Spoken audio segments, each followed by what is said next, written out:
If you want a soft, moist, and fluffy banana cake stroke banana bread recipe, please keep watching.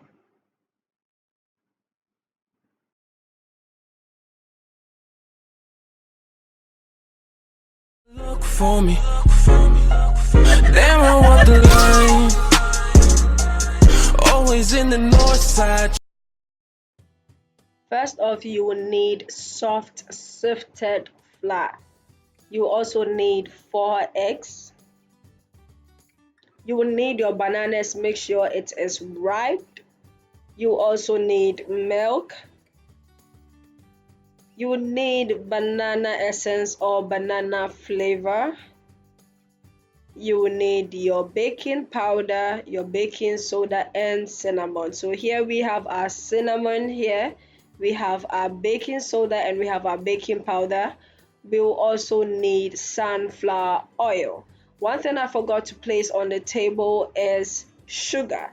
Now the exact measurements will be given while I'm mixing both the dry ingredients and the wet ingredients, so we see how I made this recipe. First, make sure you peel your bananas, your 4 ripe bananas. In fact, ripe so much that it's near to it's being overripe. So very, very ripe banana. You can cut it up or break it up into your blender.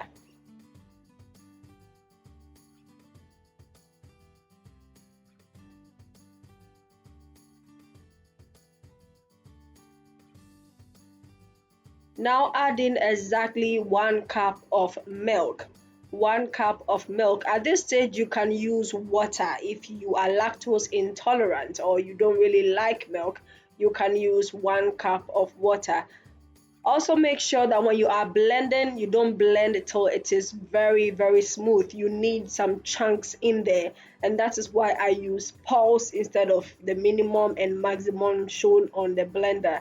So just use pulse and make sure there are chunks in there. Now add a 3/4 cup of sugar to exactly 3 cups of soft sifted flour. Add in 1 teaspoon of baking powder, 1 teaspoon of baking soda, and 1 teaspoon of cinnamon. So you have all 3 in there. Mix all of your dry ingredients together.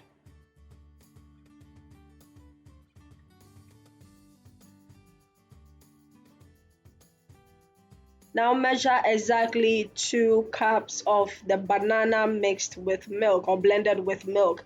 Add 2 cups into a mixing bowl. Here I used the solid measuring cup. Add in 1 cup of sunflower oil and 4 eggs. Make sure you beat your eggs. So beat your eggs and add it in. Now I'm adding 1 tablespoon of banana essence. This part is optional. Mix your wet ingredients and pour it into your dry ingredients. Now mix all of them together. Take your time. This stage you are just trying to mix it all together using a whisk or a wooden spoon. Now one thing I love about this recipe is you do not need a cake mixer or you don't need any special tools to make them. With your measuring cup and your tablespoons, you can easily create this recipe and bake them. You can bake it in a 6-inch or an 8-inch tin, but I chose to bake it in cups, which is called cupcake.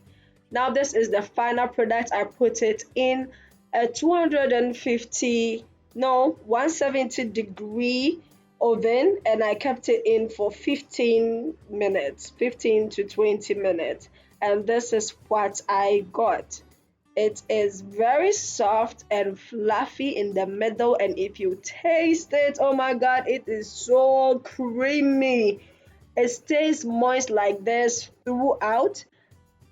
It's really, really tasty. Look at the texture it even gave, a very nice texture. Thank you guys so much for watching. Do not forget to like and subscribe for more videos like these. I love making these recipe videos, and I hope you will help me out by subscribing.